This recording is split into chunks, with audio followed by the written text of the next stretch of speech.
Excuse me. This is the very first screen recording I have ever done, and so it'll probably not be the best, but I hope I've prepared enough that it will help you successfully learn to make a table in Google Docs. In this video, we are going to learn to make a simple table. It's going to be 2 columns wide by 13 rows. I'm going to show you how to enter data. We will also learn to size the columns. In addition, we will learn to change the font size, and the letter color in a row, as well as the back color in entire cells. Last of all, we will learn to merge cells. This is actually a very simple process.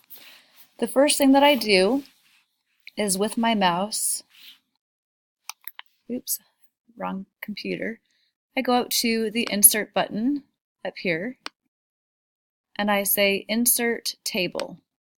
And where it says Insert Table, I choose how many columns and rows I want. For the columns, I drag across, and I'm doing a 2 wide column. For tables, I drag down, and I'm doing a 13 row column. Actually, I will do a 12 row column and show you how to insert another row. So once I've gotten to my place, I let go of my cursor, and voila, my table is right there in my document. Okay, this table is about favorites. Every table should show us something visually. It should have some kind of data. It should make looking at information a little bit more easy. So in my title bar, I'm going to put category, and then I'm going to, with the tab button, to go over to the next column, and I'm going to write favorites.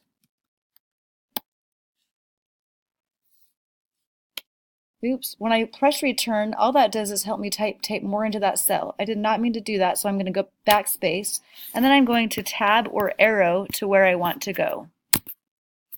When I press tab, I automatically went to where you see the cursor now.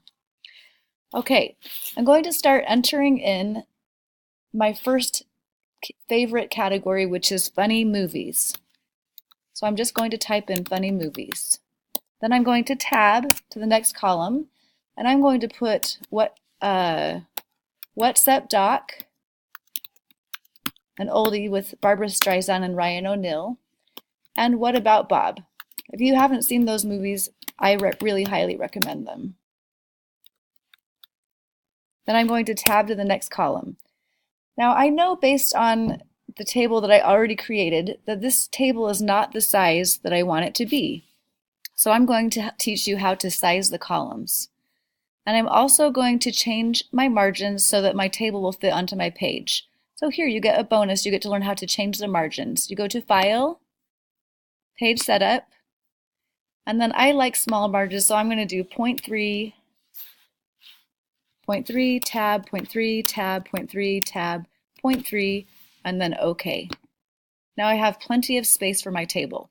Now I don't need this much space for the category column, so I'm going to place my cursor in this over the vertical line, and then I'm going to left click with my mouse and drag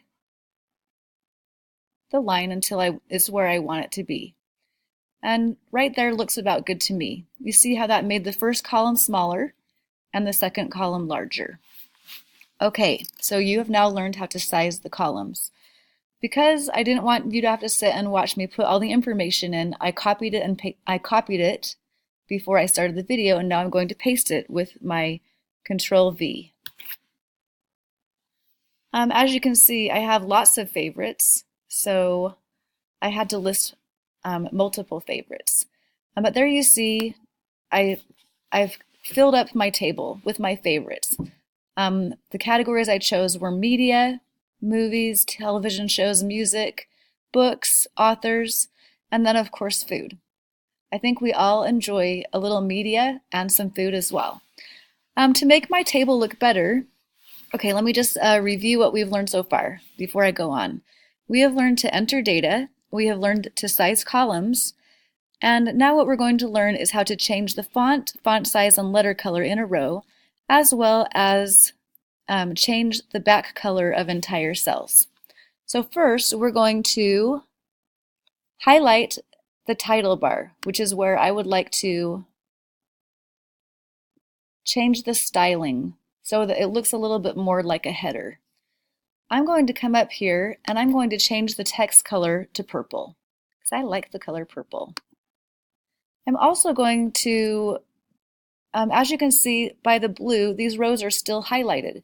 I'm also going to change the font by coming over here to this drop down arrow, and I'm going to go with 16. 16 is not on the list, so I'm just going to type it in, 16. Enter. Boom. All right. And you know, I want it to stand out a little bit more, so I'm going to make it go bold. Okay, so we changed the font, we changed the color. We changed the font size and we changed the color. And I'm also going to change the font. I really, really like Comic Sans MS, so I'm going to choose Comic Sans NFs. Okay, I kind of like how that looks, and let's just review if we, oh, one more thing. Then we'll kind of talk about what we learned. To change the back color, and I guess I didn't need to highlight that because it was already highlighted, I will right click. Oh shoot. Here it comes.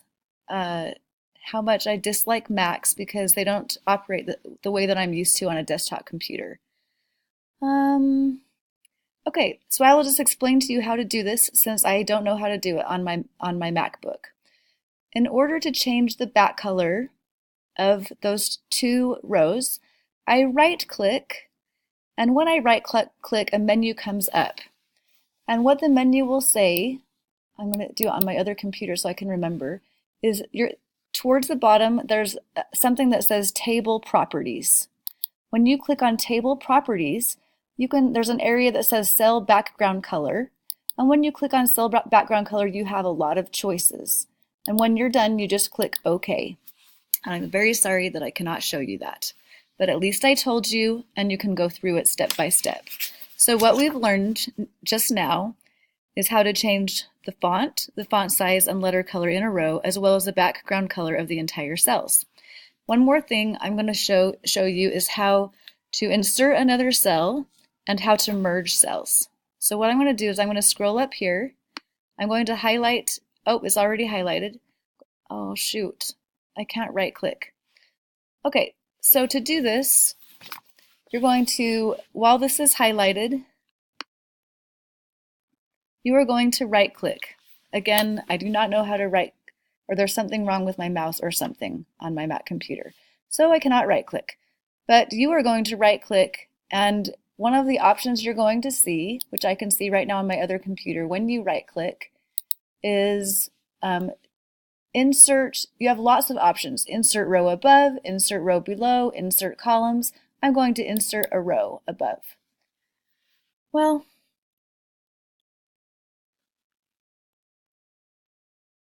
I feel like without you being able to see it, the usefulness of this video has ended, and so I'm going to stop my recording, and I hope what you have seen so far is useful. Thank you very much.